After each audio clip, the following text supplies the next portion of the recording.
Assalamualaikum warahmatullahi wabarakatuh. Ya, perkenalkan, nama saya Novendi Arham Muqtadi.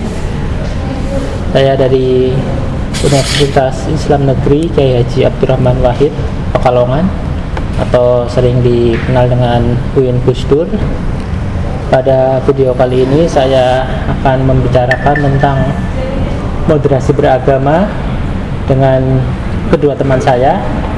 Ini saya sapa yang pertama, di Ferry. Ini dari Bali. Beliau dari kampus Universitas Hindu Indonesia. Dan satu lagi Mas Ade. Mas Adrianus, ini dari Papua, ya, dari kampus Universitas Musamus. Nah, kita bicara santai aja ya, ini karena untuk tugas ini, tugas PKDP ya, pendampingan kapasitas dosen pemula yang diadakan oleh Kementerian Agama. Saya ingin berdiskusi bagaimana moderasi beragama di tiga agama yang ada di Indonesia. Saya Islam, ini Hindu, dan Mas Ade Katolik. Nah, kebetulan kita berbeda nih, pasti punya pandangan yang beda juga. Kalau di Kementerian Agama itu ada 4 pilar dalam moderasi beragama. Tapi tidak harus semuanya kita bahas nanti ya. Yang pertama yaitu tentang kebangsaan, yang kedua tentang anti kekerasan, yang ketiga tentang pelestarian tradisi lokal, dan yang keempat tentang toleransi. Saya ingin mengawali dari Islam ini. Dari Islam itu tradisi lokal sekarang sudah dikikis. Jadi banyak aliran-aliran ekstrim yang mengharamkan, padahal tradisi lokal itu kan membentuk kearifan atau jati diri. Contoh sedekah bumi, ketika kita memberikan sesuatu kepada bumi, ya, misalkan biasanya itu ada kepala kerbau yang buang ke sungai. Itu kalau sedekah bumi. Kalau yang sedekah laut itu yang ke laut gitu ya. Ya cuma bedanya sungai sama laut aja sebenarnya ya. Nah, itu sisi positifnya ya, kita menghargai bahwa di dunia ini kan kita hubungan baiknya tidak hanya dengan Allah dan sesama manusia, atau bahasa Arabnya hablum minallah hablum minannas, tapi juga kepada alam, hablum minallah hablum minal alam ya. Jadi sehingga kita harus menghargai alam dengan cara itu. Tapi itu sekarang katanya sesuatu yang sia-sia gitu ya, karena kan kepala kerbau masa dibuang, padahal kan itu kan masih enak gitu kan ya, padahal dagingnya kita makan bareng-bareng gitu kan. Menarik itu bro. Kalau di Hindu bagaimana? Nah, kalau di Bali itu kan Hindu sebenarnya. Hindu itu terkenal ritualnya banyak. Nah, kalau konsepnya seperti itu kan mubazir semua kan, jadinya kepala hewan dipotong, misalnya buah disedekahkan, padahal banyak banget tapi enggak dimakan gitu misalnya. Itu kan mubazir. Nah, padahal sebenarnya kalau saya bukan dari budaya ya. saya bukan budaya, bukan agama, tapi sependek pengetahuan saya. Nah, artinya walaupun kita melakukan ritual, misalnya nih yang tadi kerbau kita buang ke laut, penikmatnya itu kan bukan kita. Di laut itu banyak ada makhluk lain, misalnya dinikmati oleh ikan. Sehingga ritual-ritual itu bagi kami percaya adalah memberikan, tujuannya memberikan sedekah kepada yang di atas, tapi penikmatnya itu adalah makhluk-makhluk hidup yang lainnya gitu. Apakah kalau kita seharinya itu ada namanya Banten Saiban setiap hari, ritual Saiban gitu setiap pagi. Tiap hari ya? Rutin tiap hari. Jadi ritualnya tiap bulan kalau di Islam. Di Bali itu tiap tahun bulan Dzul Qaidah itu. Tiap hari malah ya. Ada tingkatannya. Ada yang harian, ada yang sesuai hari suci. Banyak. Jadi pokoknya ritualnya banyak banget di Bali. Nah, misalnya hariannya kecil lah gitu, memberikan istilahnya Banten Saiban, memberikan ritual bahan makanan setiap pagi gitu. Itu kan mubazir, artinya dibuang. Nasi lah misalkan kan biasanya kita pakai nasi yang baru masak itu kita taruh gitu kan. Nah itu kan mubazir, kok dibuang? Nah, tapi ada semut di sana, semut-semut lah yang makan gitu. Padahal persembahannya untuk apa istilahnya penghormatan karena kita sudah diberikan rezeki, sudah bisa makan kesehariannya gitu. Tapi kalau kita buang. Jadi maknanya itulah. Iya itu ya. Hampir sama ya, sama dengan di Islam terutama di Jawa. Kalau di Papua ini gimana ini? Nggak kalah kaya dengan budaya di sana ya. Nah, kalau yang saya alami itu terkait setiap ada bangun rumah, atau acara pelepasan tanah adat itu biasa potong babi. Potong babi. Potong babi sebagai simbol penyerahan kepada leluhur. Pada setiap apa tadi? Bangun rumah. Bangun rumah. Ya. Terus jual beli tanah, penyerahan tanah begitu. Kayak selamatan gitu berarti. Selamatan itu kan bentuk syukur ya. Bentuk syukur. Jadi ingat nih, kalau dibangun rumah, kalau di kami itu bukan potong babi tapi bubur merah putih. Itu zaman Belanda. Jadi intinya supaya kita tidak lupa dengan tanah air Indonesia sebenarnya gitu. Sampai ada gitu buburnya merah putih gitu. Merah putih. Gitu. Baru tahu ya. Iya, terus kita ke pilar yang lain ya, tadi udah tradisi lokal ini.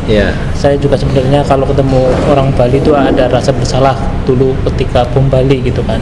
Itu kan tersangkanya orang Islam itu kan, Ambrosi, Imam Samudra. Itu justru malah orang yang dikenal dengan kayaknya sosoknya, tampangnya dengan agamis gitu ya, dengan baju atau tampilan seperti itu, malah yang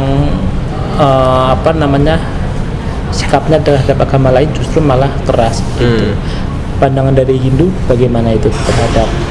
Nah, kalau kami sih sebenarnya sangat percaya itu personal. Apa istilahnya personal? Karena kami meyakini bahwa semua agama itu baik. Semua agama itu baik, semua agama itu memiliki tujuan yang baik. Nah, kalaupun apa istilahnya ada personal yang melakukan perbuatan-perbuatan tidak baik, berarti bukan agamanya yang salah, dia orang itu salah memaknai agama. Nah, itu yang kami ginikan lah, kami percayai di Bali. Jadi makanya sampai sekarang Bali kan tidak tertutup, artinya tidak menutup Islam masuk, tidak boleh gitu. Kan tidak juga. Jadi kami tetap terbuka. Kami tetap terbuka karena bukan pilar sih, kepercayaan kami itu dibagi 3 itu. Jadi gimana kita harmonis terhadap Tuhan, harmonis alam, harmonis terhadap manusia. Trihita Karana. Jadi harmonis terhadap manusia, itulah mungkin implementasinya sangat terbuka terhadap orang-orang gitu. Kalau di Papua ada konsep kayak gitu nggak tadi? Sama. Jadi tergantung personalnya. Betul. Cuma kami agak takut kalau yang cadar itu. Iya. Itu. Karena itu kan sebenarnya bukan budaya asli Indonesia ya. Nah, sebenarnya kan yang dicontohkan itu budaya Arab gitu kan. Budaya Arab ya. Itu kan Nabi kami kan dari Arab. Itu kan sebenarnya dia berbudaya seperti itu untuk mencontohkan. Kalau budaya di Arab kan seperti itu kan, dia pakai cadar, pakai jilbab besar, itu sebenarnya kan tujuannya ke sana kan panas. Iya, biar sinar matahari tidak menghancurkan enzim yang ada di payudara itu kan, agar nanti air susunya berkualitas sehingga harus tebal. Kalau di Indonesia kan enggak, kita iklimnya tropis kan. Maksudnya ya kalau mau pakai jilbab ya enggak perlu yang kayak gitu sebenarnya. Nah, itu kan dimanfaatkan, malah kadang-kadang saya juga takut itu. Jangan-jangan cowok itu cadar gitu ya. Terus yang terakhir tadi masalah kebangsaan dan toleransi udah ya. Satu lagi terkait dengan hubungan antar agama ini kan, ini termasuk 3 agama yang diakui kan, waktu zaman Gus Dur tambah 1 Konghucu gitu kan. Nah, saya mau pendapat dari Hindu dulu ini sebagai agama tertua kan ya di Indonesia ini, bagaimana menyikapi kehidupan beragama di Indonesia sekarang? Walaupun agama itu saya kan tidak lahir pada waktu itu. Enggak, sekarang. Ya, artinya balik lagi, artinya saya bukan orang yang sangat paham agama, tapi perspektif saya dalam agama Hindu, saya percaya agama itu adalah sumber ilmu pengetahuan zaman dahulu. Jadi ada unsur-unsur nilai di dalamnya. Sehingga sebenarnya kenapa agama itu kita kaitkan sekarang dengan sains, karena di agama itu sebenarnya ilmu zaman dahulu. Maka dari itu sekarang itu sebenarnya agama itu dapat dijadikan dasar dalam berperilaku. Jadi nilai-nilai agama itu, nilai-nilai agama yang baik seharusnya itu bisa meningkatkan kualitas sumber daya manusia. Sekarang itu kan sains sama agama itu dikotomi. Sains agama enggak. Tapi untuk perilakunya antara agama itu baik-baik saja ya kalau di Jawa, Bali ya. Mungkin di timur ya Pak, yang kalau di Papua gimana? Kalau setahu saya di Ambon ya yang ada yang antar umat beragama itu kan yang rame kan di Ambon aja. Kalau di Papua enggak ya. Kami toleransinya kan sangat tinggi. Ya.